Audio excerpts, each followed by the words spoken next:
भोजन प्रारंभ करें।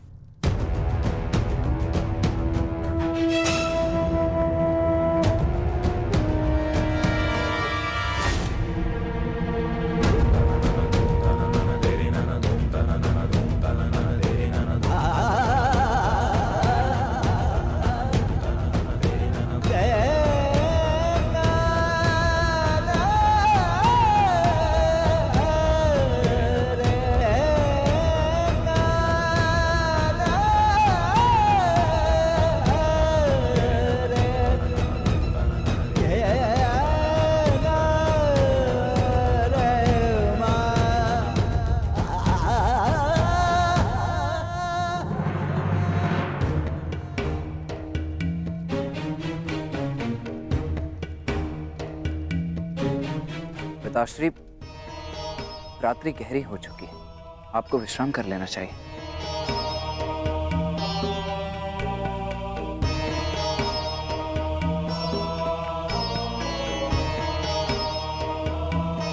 विश्राम की आवश्यकता तो तुम्हें है पुत्र। कल इस महायुद्ध में तुम्हें अपना कौशल दिखाने के लिए प्रस्तुत जो होना है। कल मेरे लिए बहुत बड़ा दिन है कि मेरा पुत्र इतिहास के सबसे बड़े महायुद्ध में पदार्पण करेगा।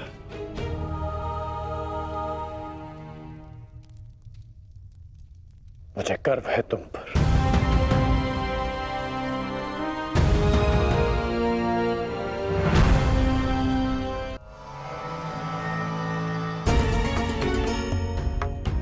सब कुशल पार्थ? मैं तुम्हारे साथ हूं पार्थ। परंतु युद्ध में तो आप शस्त्र नहीं उठाएंगे। युद्ध में तो मैं अकेला ही रहूंगा माधव। और यदि इस युद्ध में मैं तुम्हारे साथ उपस्थित रहा तो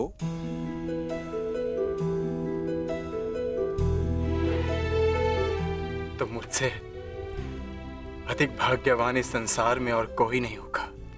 परंतु मैं जानता हूं मेरी ये कामना अधूरी रह जाएगी।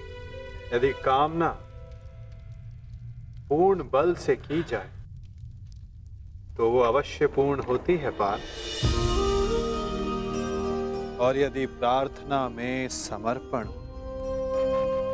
तो वो स्वीकार होती है।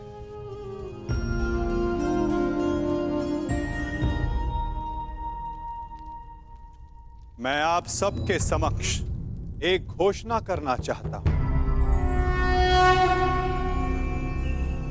मैंने प्रण लिया है कि इस युद्ध में शस्त्र नहीं उठाऊंगा, परंतु बिना शस्त्र उठाए भी मैं इस युद्ध में सहायक रहूंगा। मैं वासुदेव कृष्ण ये घोषणा करता हूं कि इस महायुद्ध में मैं उस योद्धा का मार्गदर्शन करूंगा जिसे इस युद्ध की दिशा निर्धारित करनी है।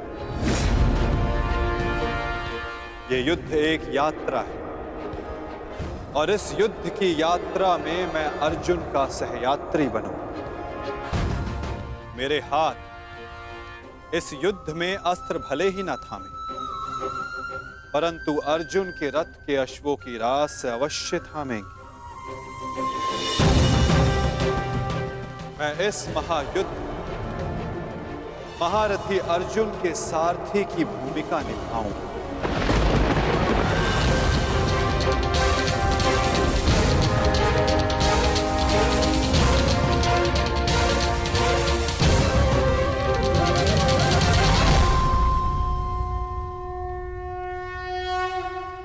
नहीं माधव, मैं रथी बनकर आपको आदेश दूं, यह संभव नहीं।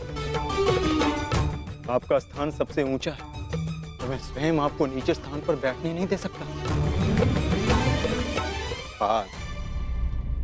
कौन ऊंचे स्थान पर बैठा है और कौन नीचे स्थान पर, ये तो देखने वाले के दृष्टिकोण पर निर्भर करता है। तुमने कहा कि मैं सबसे योग्य हूं, और जो सबसे योग्य होता है उसका धर्म होता है कि वो अपने से छोटों का मार्गदर्शन करे, और मैं इस युद्ध में यही करूंगा। मैं इस युद्ध में तुम्हारा सारथी इसलिए बनूंगा, यदि तुम अपने लक्ष्य के मार्ग से भटक जाओ तो पुनः तुम्हें तुम्हारे लक्ष्य के मार्ग पर ला सकूं।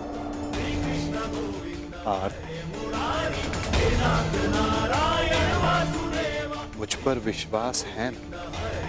निष्ठा है माधव।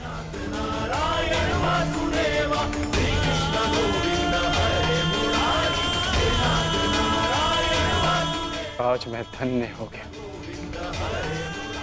जिसके सारथी आप हैं। वो मार्ग कभी भटक ही नहीं सकता।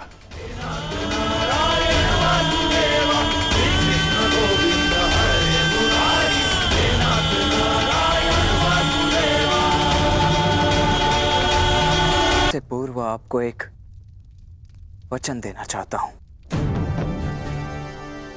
वचन कि आपका गर्व बढ़ेगा और सर नीचा होगा उन लोगों का जिन्होंने आपको इस युद्ध में प्रवेश करने से रोका। मैं आपकी तुलना करने में भले ही समर्थ नहीं, परंतु शत्रु मेरी तुलना आपसे अवश्य करेंगे पिताश्री। वचन देता हूं पिताश्री की वृषसेन के धनुष से निकले हर एक बाण पर अंगराज कर्ण के कौशल का चिन्ह होगा। मेरे हर एक प्रहार पर आपके परिवर्तन की छाप होगी पिताश्री। आपका कवच भले ही शत्रुओं ने आपसे छीन लिया हो पिताश्री, परंतु मैं शत्रुओं के एक एक वार पर ढाल बनकर युवराज दुर्योधन और अपने पक्ष की रक्षा करूंगा। कि आपका प्रत्येक स्वप्न मैं पूर्ण करूंगा। या पूर्ण करने के प्रयास में वीर गति को प्राप्त हो जाऊंगा।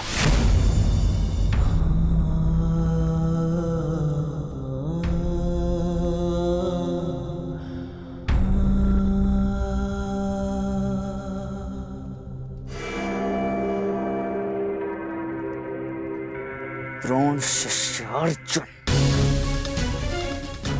द्रोण शिष्य अर्जुन के मन में मैं ये प्रश्न उत्पन्न कर दूंगा पिताश्री की, यदि अंगराज कर्ण का अंश उन पर इतना भारी पड़ रहा है तो तब क्या होगा जब स्वयं अंगराज कर्ण से उनका सामना होगा।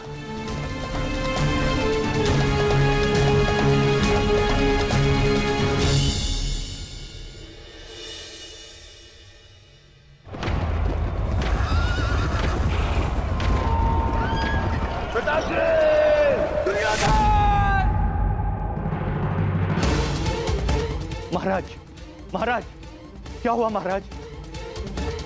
आप ठीक तो है ना? क्या आपने कोई दुस्वप्न देखा है? हाँ,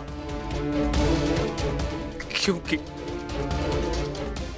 कदाचित तू स्वप्न देखना मेरा प्रारब्ध हो गया है। परंतु संजय, तुम इस समय यहां कैसे? महाराज, महर्षि वेदव्यास जी पधारे हुए हैं आपसे मिलने के लिए। वही समाचार लेकर आया था, किंतु ऐसी स्थिति में मिलना क्या उचित होगा महाराज? महर्षि,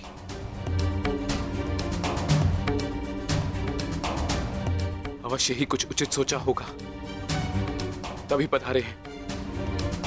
उन्हें सादर अंदर ले आओ संजय। जैसी आज्ञा महाराज।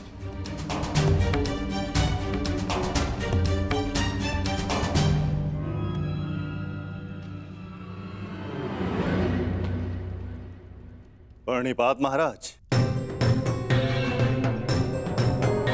आप महर्षि हैं, मेरे नियोगी पिता भी। इस प्रकार प्रणिपात करके और मुझे महाराज कहकर मुझे लज्जित ना करिए। आइए, आपका स्वागत है। आइए, आइए। मैं यहां अपने नियोगी पुत्र से मिलने नहीं, अपितु हस्तिनापुर नरेश को चेताने आया हूं। ये बताने आया हूं कि यह समय सोने का नहीं अपितु जागने का है। इस महायुद्ध को रोकने का है। यह इस महायुद्ध से पूर्व की अंतिम रात्रि है। इस महायुद्ध को रोकने का प्रयत्न कीजिए महाराज। यदि एक बार यह युद्ध आरंभ हो गया तो इस अनर्थ को रोकना असंभव हो जाएगा। सहस्त्रों निर्दोष अपने प्राण गंवा बैठेंगे। अनेकों परिवार सदैव के लिए नष्ट हो जाएंगे। ये महाविनाश रोकना केवल आपके हाथों में है। जो पिता अपने पुत्र पर जीवन भर नियंत्रण ना रख सका, वो इस विभीषिका को रोकने का बीड़ा कैसे उठा सकता है? यह युद्ध निश्चित है महर्षि। इस युद्ध को रोक पाना हम मेरे बस की बात नहीं। मुझे क्षमा कर दीजिए। मैं तो कदाचित आपको क्षमा कर दूं, किंतु इतिहास आपको कभी क्षमा नहीं करेगा। हस्तिनापुर में शांति दूत बनकर आए वासुदेव के साथ दुर्व्यवहार का परिणाम है ये। पुत्रहट को दोष मत दीजिए। इस महाविनाश के लिए पुत्रहट नहीं, आपका पुत्रमोह उत्तरदायी है। तो आप क्या मुझे उल्हाना देने आए हैं महर्षि, या फिर श्राप? नहीं, वरदान देने आया हूं। मैं आपको दिव्य दृष्टि देने आया हूं। जिस विनाश की नींव आपने स्वयं रखी है, आप उसको देख सकें। नहीं, ऐसा मत कीजिए महर्षि। ये वरदान नहीं है, ये श्राप है। अरे जिस पिता ने अपने पुत्रों को घुटनों के बल चलते नहीं देखा, अरे वो पिता अपने पुत्रों को घुटनों के बल अपने प्राणों की भीख मांगते कैसे देख सकता है? जिस पिता ने अपने पुत्रों के मस्तक पर तिलक लगते नहीं देखा, वो अपने उन पुत्रों के सर कटे कैसे देख सकता है? जिस पिता ने अपनी वधुओं को सुहागन नहीं देखा, वो पिता अपनी वधुओं को विधवा कैसे देख सकता है? किस प्रकार? ये अत्याचार मत कीजिए महर्षि, मत कीजिए। मुझे कोई दृष्टि नहीं चाहिए, मुझे कोई दृष्टि नहीं चाहिए। मेरी आपसे विनती है महर्षि कि मेरे स्थान पर आप ये दिव्य दृष्टि संजय को दे दें, ताकि संजय मुझे इस युद्ध के समाचार के साथ साथ मेरे पुत्र का समाचार भी मुझे देते रहे। आपकी इच्छा अनुसार मैं ये दिव्य दृष्टि संजय को प्रदान करता हूं।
अपना सर्वश्रेष्ठ प्रदर्शन करना पुत्रों।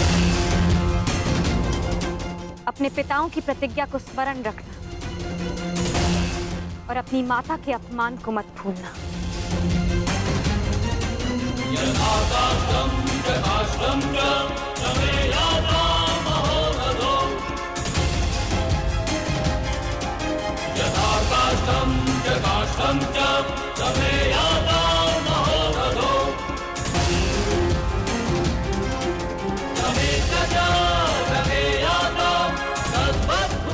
विजय हमारी होगी। हर हर महादेव, हर हर महादेव। हर हर महादेव।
हर हर महादेव, हर हर महादेव, हर हर महादेव,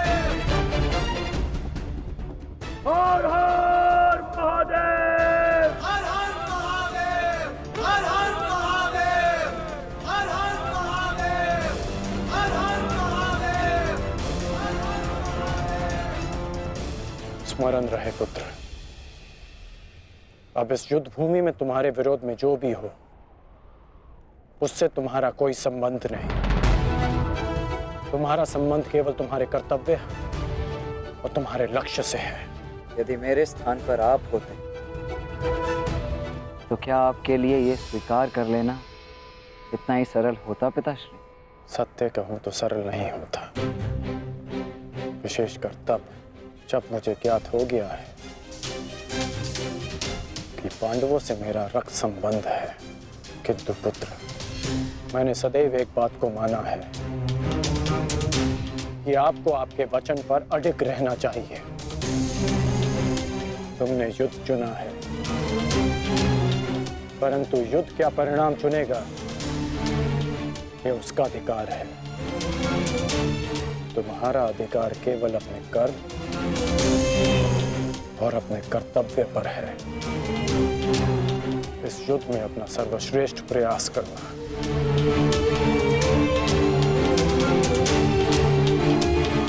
कल्याण हो तुम्हारा।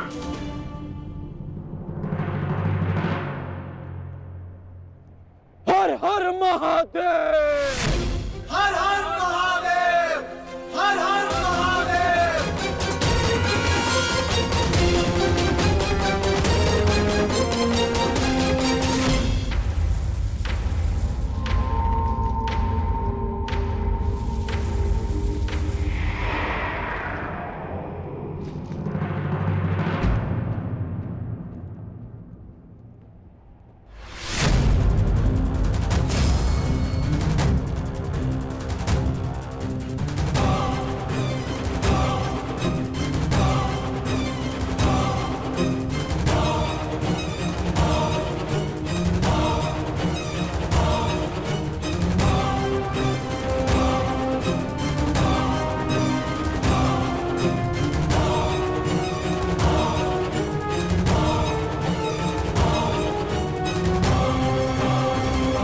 मुझे तुम्हारी प्रतीक्षा रहेगी मित्र, और मुझसे भी अधिक इस भूमि को तुम्हारी प्रतीक्षा रहेगी कि कब अंगराज जैसा वीर अपने चरण रखकर इसे महान बनाए।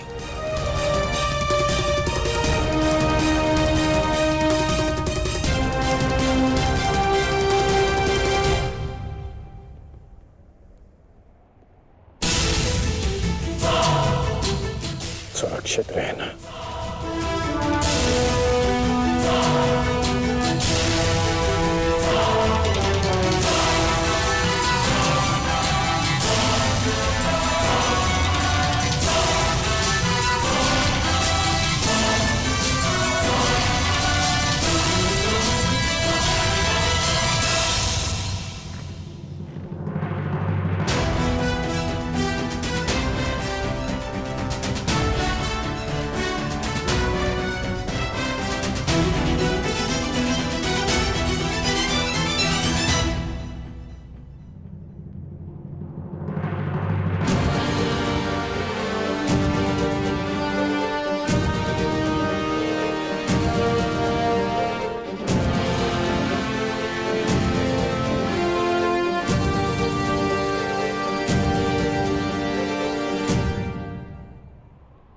प्रणिपात माधव।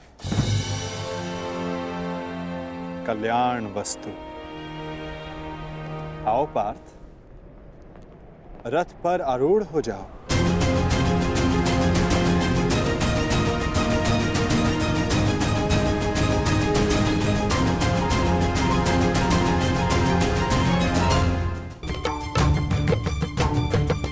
किस संशय में हो धनंजय? विचरण करने का समय जा चुका है, अब केवल पुरुषार्थ करने का समय है।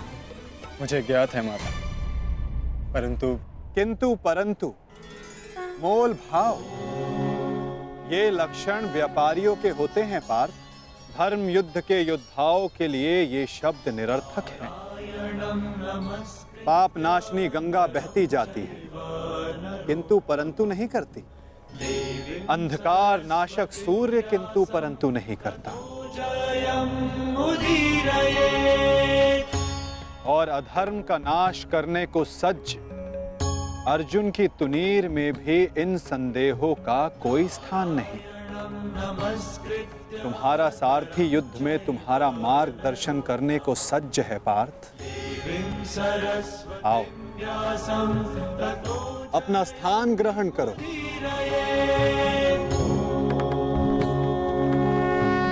कुरुक्षेत्र की युद्ध भूमि तुम्हें पुकार रही है पार्थ। मुझ पर विश्वास रखो। आपसे अधिक विश्वास तो मुझे स्वयं पर भी नहीं है माधव। और मेरे लिए महत्वपूर्ण ये है कि तुम स्वयं पर विश्वास रखो।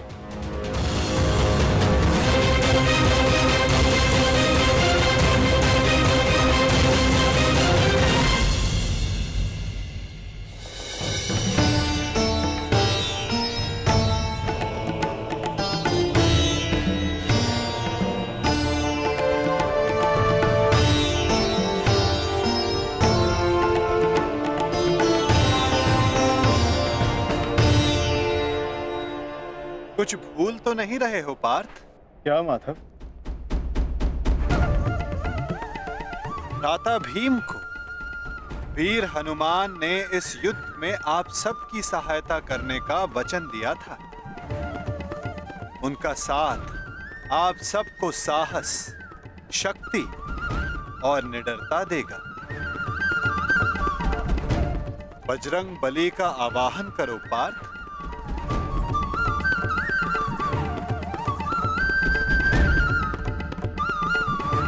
मैं कुंती पुत्र अर्जुन, पवन पुत्र, ज्येष्ठ भ्राताश्री, महाबली हनुमान का आवाहन करता हूँ।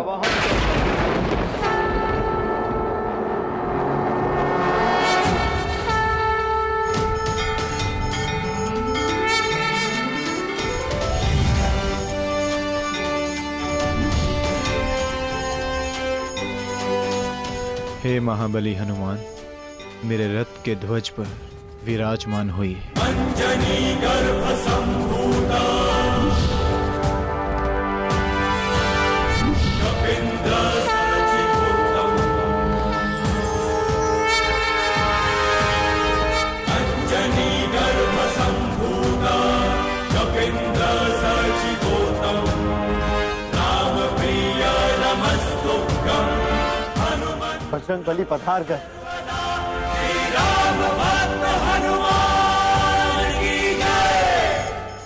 बली हनुमान की जय। बजरंग बली हनुमान की जय।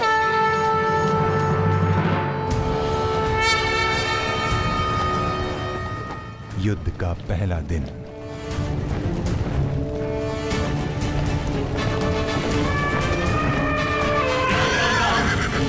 अधिकाराणां प्राप्त्यर्थं साम्राज्यर्थं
युद्ध का पहला दिन।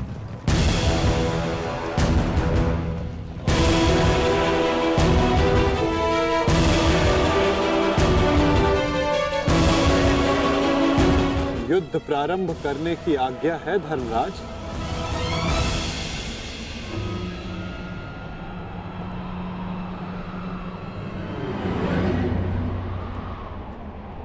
नहीं माधव, अभी नहीं।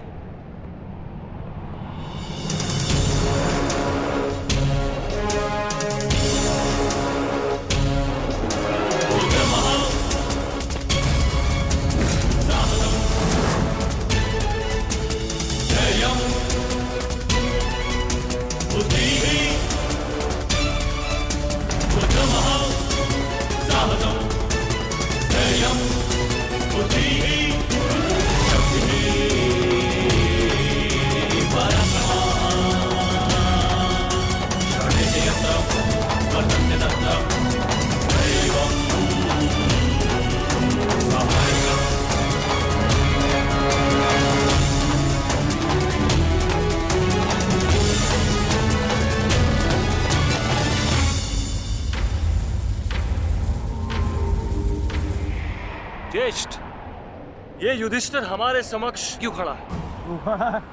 अरे भयभीत है वो।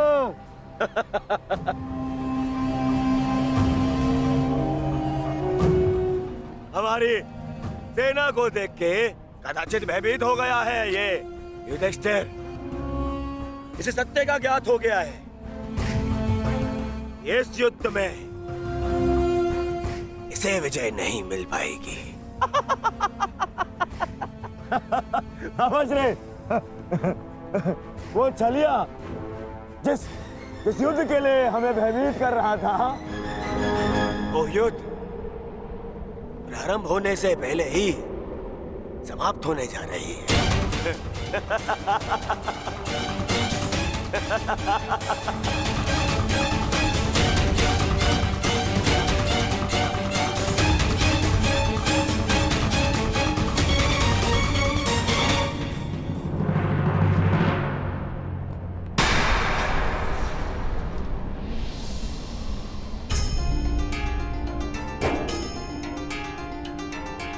प्रणिपात पितामह। प्रणिपात आचार्य द्रोण।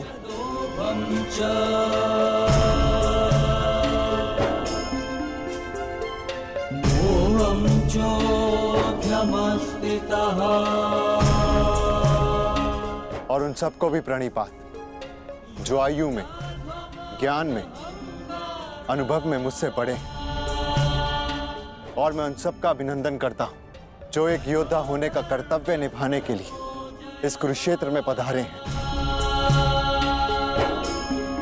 मैंने सदैव अपने बड़ों से सीखा है कि कोई भी कार्य आरंभ करने से पूर्व बड़ों का आशीर्वाद अनिवार्य है। और मैं अपने सभी भ्राताओं की ओर से पितामह आचार्य द्रोण के साथ सभी बड़ों से आशीर्वाद देने की प्रार्थना करता हूं।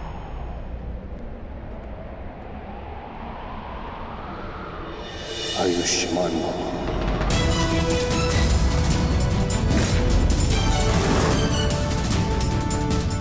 तुम्हें अपने पराक्रम का फल प्राप्त हो युधिष्ठिर।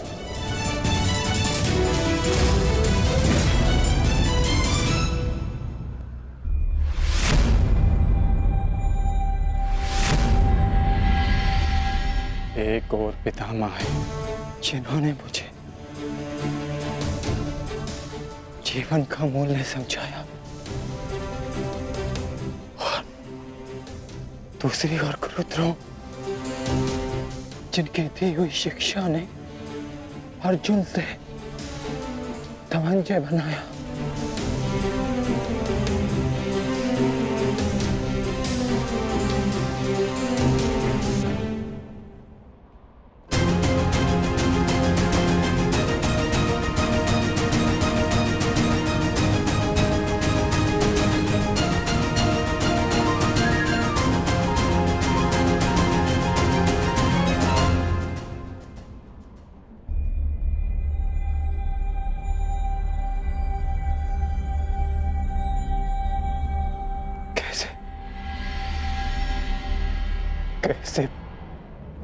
कैसे प्रहार कर पाऊंगा मैं इन पर?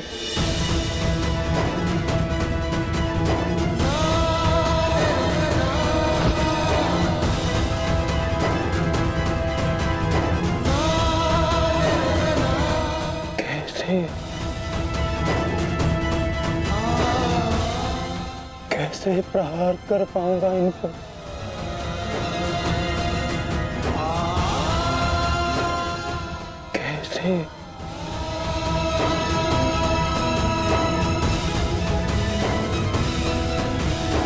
क्या हुआ पार्थ?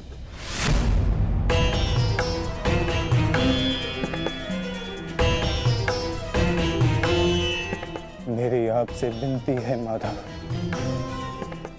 मेरे रथ को दोनों सेनाओं के मध्य में ले चलिए। संजय। जी महाराज। संजय, अपनी दिव्य दृष्टि से देखकर बताओ कि कुरुक्षेत्र के युद्ध में तत्पर मेरे पुत्रों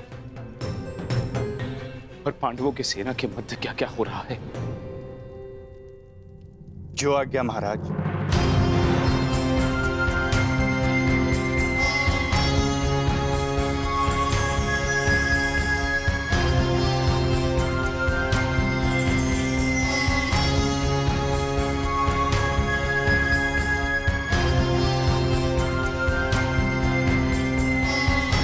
गांडीवधारी राजकुमार अर्जुन के सारथी बने वासुदेव श्री कृष्ण से राजकुमार अर्जुन रथ को दोनों सेनाओं के मध्य में ले जाने की आग्रह कर रहे हैं महाराज। परंतु क्यों पार्थ? ये समय तो दूसरे पक्ष की सेना को तहस नहस कर देने का है। फिर क्यों तुम रथ को दोनों सेनाओं के मध्य में ले जाने की विनती कर रहे हो? युद्ध से पूर्व मैं दोनों सेनाओं का निरीक्षण करना चाहता हूं। क्या तुम वही अर्जुन हो पार्थ, जिसे लक्ष्य संधान के समय पेड़ से बंधी चिड़िया की आंख के अतिरिक्त और कुछ नहीं दिखाई देता था? और आज वही अर्जुन पूरी रणभूमि का निरीक्षण करना चाहता है। बड़ी विचित्र बात है। हाँ माधव,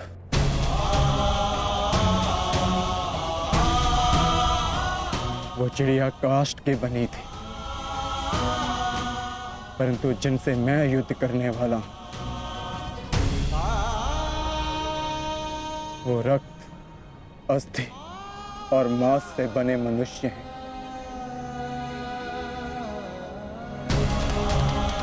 जिनमें प्राण है और सबसे बड़ी बात, उनमें मेरे संबंध बसे हैं। युद्ध आरंभ होने से पूर्व मैं ये देख लेना चाहता हूं कि किसके वध से धर्म की स्थापना होगी और किसकी मृत्यु से मन में अधर्म का अनुभव होगा। और इस युद्ध के पश्चात मैं क्या पाने वाला हूं और क्या होने वाला हूं।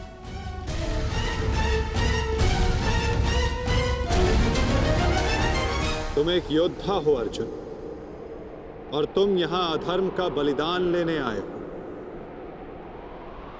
या स्वयं को धर्म पर बलिदान देने के लिए। और एक बलिदानी क्या पाएगा क्या खोएगा, उसकी गणना नहीं करता। बात मेरे बलिदान की नहीं है माधव।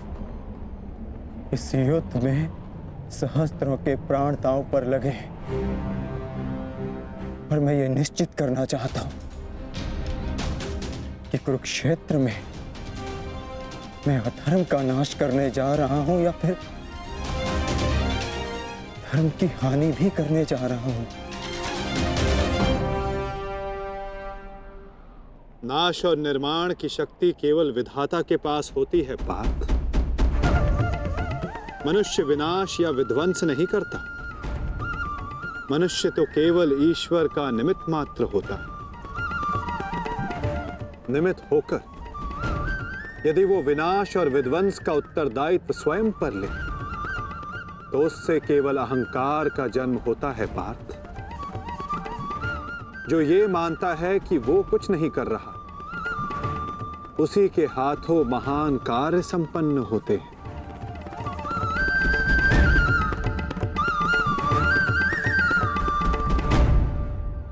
परंतु मैं तुम्हारी कामना अवश्य पूर्ण करूंगा पार्थ, क्योंकि बलिदान भी एक प्रकार का दान होता है, और जिस दान को देने से पूर्व हाथ कांपे वो दान फलदायी नहीं होता।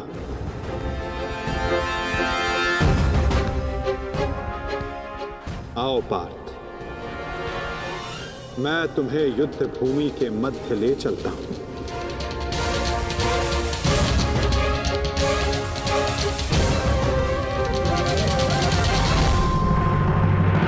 आओ पार्थ, मैं तुम्हें युद्ध भूमि के मध्य ले चलता हूं।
यदा यदा हि धर्मस्य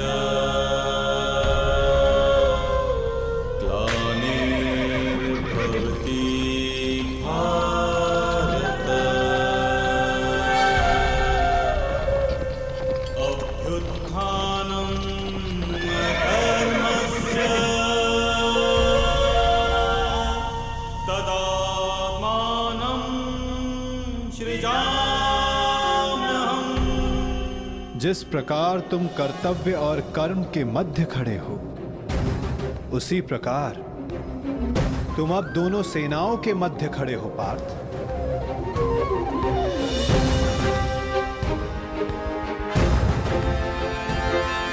करो, क्या निरीक्षण करना चाहते हो?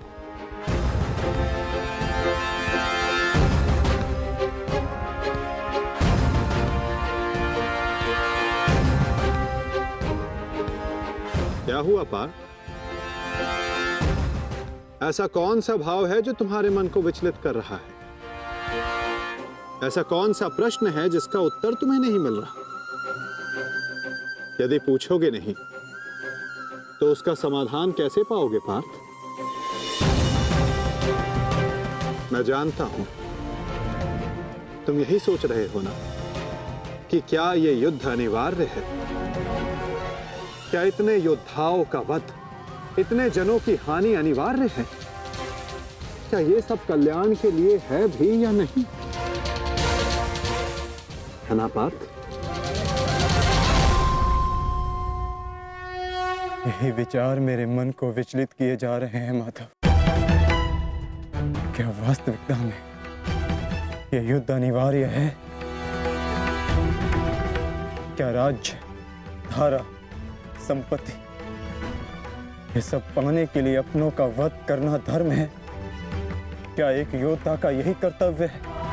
बताइए, उत्तर दीजिए माधव। उत्तर तुम्हें अवश्य मिलेगा पार्थ कि इस युद्ध में धर्म की ओर कौन है और अधर्म की ओर कौन। मैं तुम्हें अवश्य दिखाऊंगा।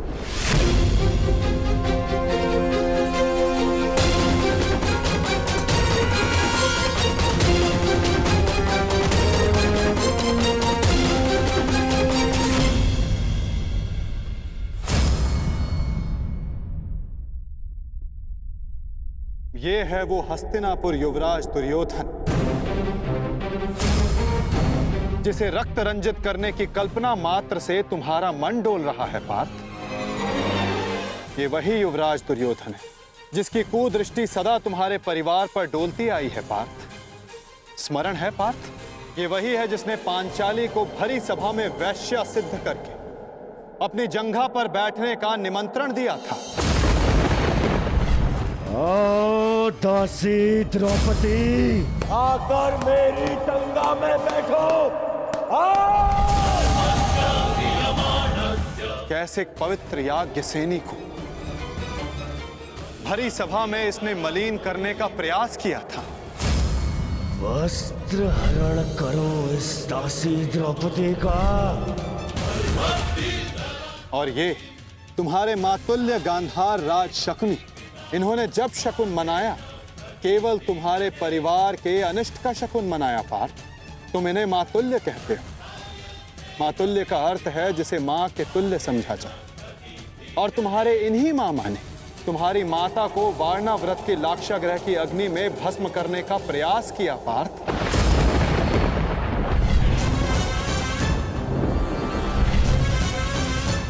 और वो जो ऊंची दृष्टि करके खड़ा मध्यांध दुशासन, स्मरण करो पार्थ, कैसे वो द्रौपदी को उसके केशों से खींचकर भरी सभा में लाया था।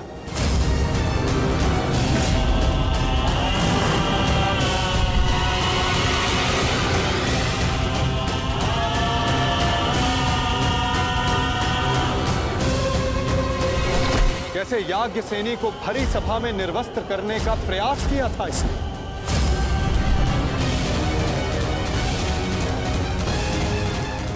क्या तुम ये सब भूल रहे हो पार्थ?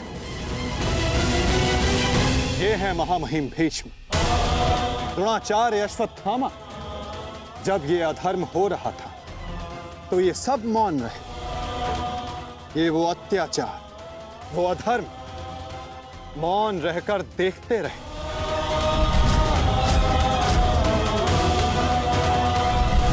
स्मरण करो वो वनवास, वो अज्ञातवास जिसने तुम्हें तुम्हारा पौरुष त्याग कर बेहनल्ला बनने को विवश किया।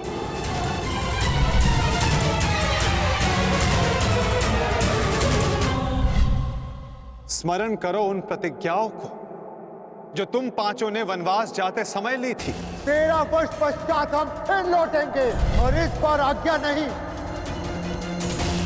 हम अपना अधिकार लेंगे। मैं प्रतिज्ञा लेता हूं कि पांचाली के अपमान पर अट्टहास करने वाले इन 100 कौरों को मैं अपने इन हाथों से यमलोक भेज दूंगा। ये मत समझना कि वन में हम विश्राम करेंगे दुर्योधन, हर पल प्रतिशोध की अग्नि में जलेंगे और जब लौटेंगे तो इतने बाण बरसेंगे, अंधकार छा जाएगा हस्तिनापुर के भविष्य पर, महायुद्ध होगा। जिस प्रतिशोध के लिए तुम सब ने 13 वर्ष तपस्या की, आज उस प्रतिशोध की अग्नि क्षीण हो गई है। जिन अस्त्रों को तुमने इस युद्ध के लिए सहेजा, क्या उन अस्त्रों को संधान करने का संकल्प तुम्हारा हृदय त्याग चुका है पार्थ? क्या अब तुम्हें यह युद्ध अनिवार्य प्रतीत नहीं होता पार्थ?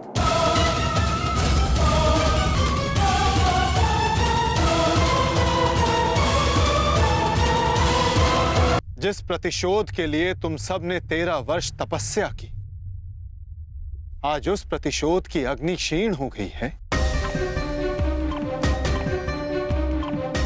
जिस न्याय के लिए तुमने इतने वर्षों प्रतीक्षा की, आज तुम्हारा मन उसके लिए व्याकुल नहीं। जिन अस्त्रों को तुमने इस युद्ध के लिए सहेजा, क्या उन अस्त्रों को संधान करने का संकल्प तुम्हारा हृदय त्याग चुका है पार्थ? क्या अब तुम्हें यह युद्ध अनिवार्य प्रतीत नहीं होता पार्थ?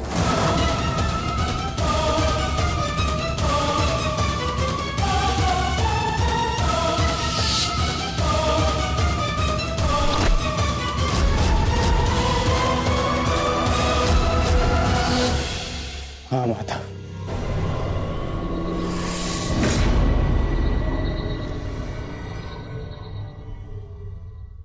ये युद्ध अनिवार्य है। तो फिर तुम व्याकुल क्यों हो पार्थ? कहीं तुम्हें यह स्मरण तो नहीं हुआ है कि कैसे महामहिम भीष्म ने तुम्हें प्रेम दिया, तुम सबको संरक्षणा दी, वन से वापस बुलाकर तुम्हें तुम्हारा अधिकार दिया, कि कैसे आचार्य द्रोण ने तुम्हें सर्वश्रेष्ठ धनुधर बनाने के लिए एकलव्य को, कर्ण को धनुधर की विद्या से वंचित रखा और पाप का भार अपने सर पर लिया। तो क्या यह असत्य है माधव? क्या उन्होंने ये सब नहीं किया? क्या उनका वध करना धर्म है? मेरे पक्ष का क्या? वहां के निर्दोष भी इस युद्ध में मारे जाएंगे। ये नाश क्यों? तुम्हारा कार्य युद्ध करना है पार्थ, धर्म अधर्म की तुलना करना नहीं।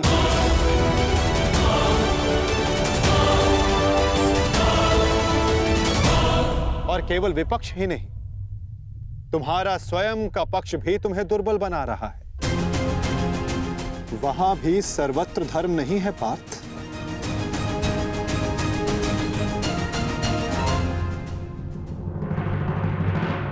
आओ, मैं तुम्हें अपना पक्ष दिखाता हूं।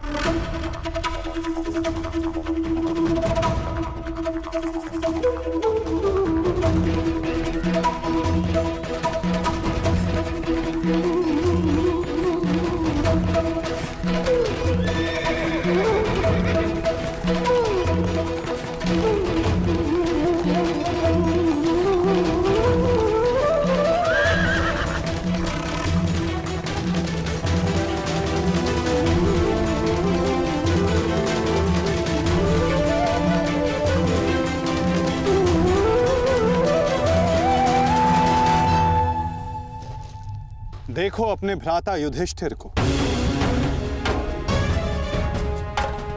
भ्राता भीम को, नकुल सहदेव को, अपने भतीजों को, अपने पुत्रों को।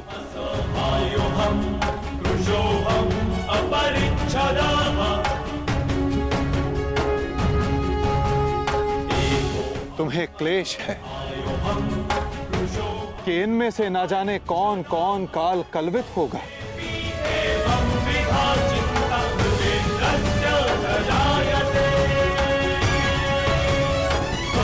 इनकी मृत्यु की संभावना तुम्हारे मन को दुर्बल बना रही है पार्थ।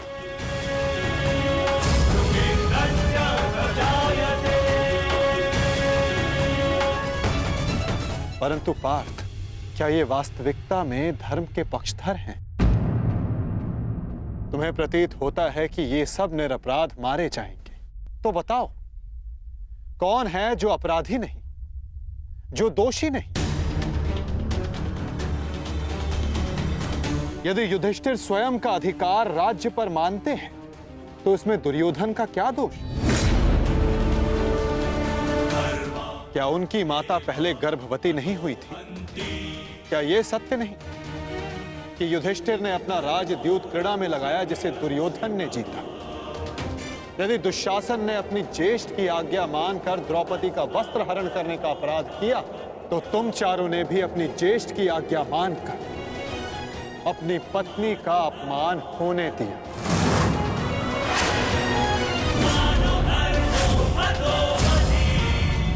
जिस कर्ण ने अपने कौशल से अपनी श्रेष्ठता सिद्ध की, उसे बार बार सूत पुत्र कहकर पुकारना क्या भीम का अपराध नहीं था? द्यूत क्रीड़ा के नियम जानते हुए भी युधिष्ठिर ने उसका प्रस्ताव स्वीकार किया। क्या ये युधिष्ठिर का अधर्म नहीं था? तो बताओ पार्थ, कहां धर्म है और कहां अधर्म? कौन दोषी है और कौन निर्दोष? बोलो पार्थ।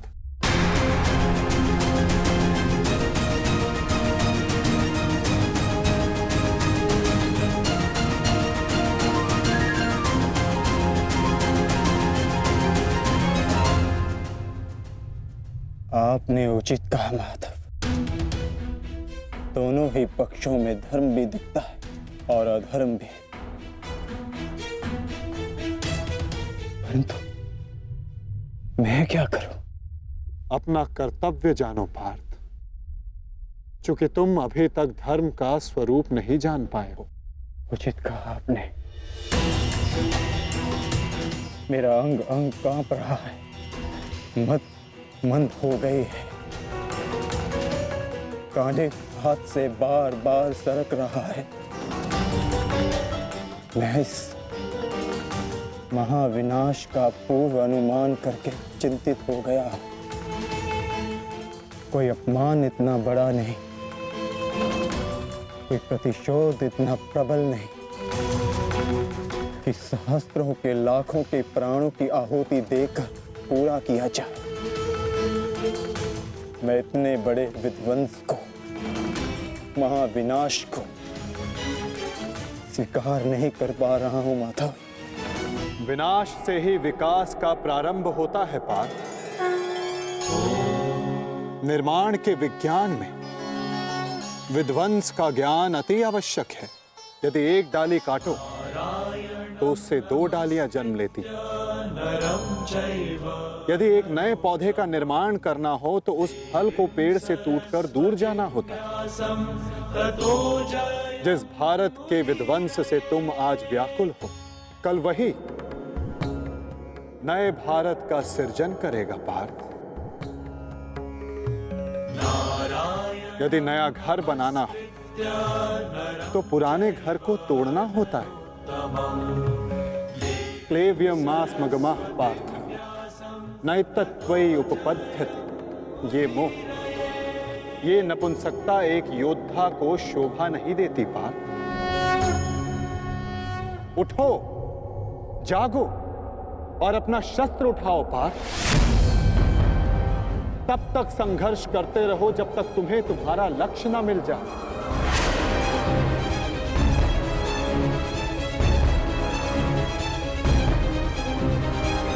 शस्त्र उठाओ? कैसे कैसे शस्त्र उठाऊं माधव?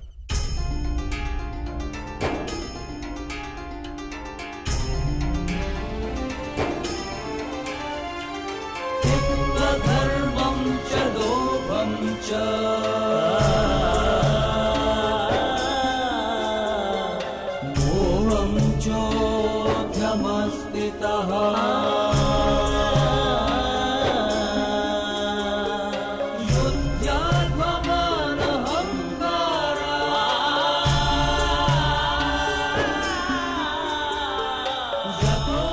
जिनकी सेवा और आज्ञा पालन करना जीवन का धर्म है,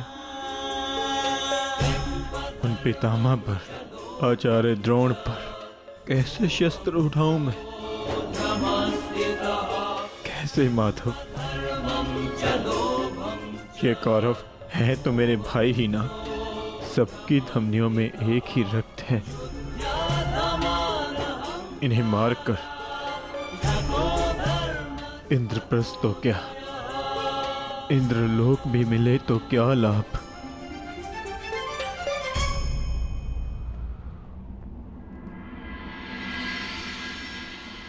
मनुष्य पौरुष करता है ताकि उसका भविष्य बन सके, क्या कर्म करता है ताकि उसकी संतान सुखी रह सके। ऐसे शौर्य का क्या लाभ जिससे उसका भविष्य नष्ट हो जाए, उसकी संतान काल कलवित हो जाए। इन लाखों सैनिकों को देखिए माता, इनमें से कितने सुरक्षित अपने घरों को लौटेंगे, कितनों की पत्नियां सुहाग का चिन्ह धारण करेंगी, कितने बालक अनाथ होंगे।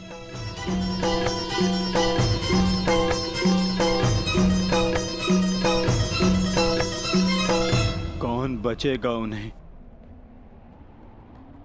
धर्म और भविष्य सिखाने के लिए? मैं देख रहा हूं माता,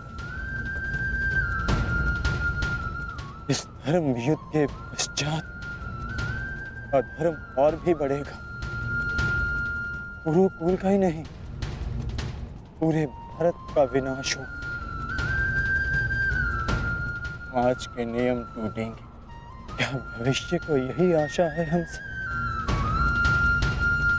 तर्क बुद्धिमतपूर्ण है पार्थ, परंतु अर्थ मूर्खतापूर्ण। क्या नष्ट हो जाएगा? कैसा दुख होगा पार्थ? यदि वृक्ष के कुछ पत्ते झड़ जाएं, तो वो दुख का कारण नहीं होते पार्थ। पत्तों के जन्म का तात्पर्य वृक्ष को जीवन देना होता है, स्वयं का जीवन जीना नहीं। ठीक उसी प्रकार मनुष्य का जीवन और मरण, उसका केवल एक ही लक्ष्य होता है पार्थ, समाज में सुख, समाज में धर्म स्थापना। और आज ये समाज तुमसे यही युद्ध मांग रहा है, युद्ध मांग रहा है, युद्ध मांग रहा है, युद्ध मांग रहा है। मैं कह चुका हूं कि विनाश से उद्भाव प्रारंभ होता है। आज समाज में भेदभाव, लोभ, लालच विष बनकर व्याप्त हो रहा है। जो धर्म वर्षों पहले वेदों ने स्थापित किया था, वो आज केवल एक शब्द बनकर रह गया है पार्थ। धर्म का मर्म लुप्त हो गया। तुम्हारे समक्ष कर्ण का उदाहरण है पार्थ, जो वर्ण व्यवस्था कर्म पर आधारित थी, आज उस पर जन्म हावी हो गया है पार्थ। सहस्त्रों का कौशल, उनकी प्रतिभाएं दबाई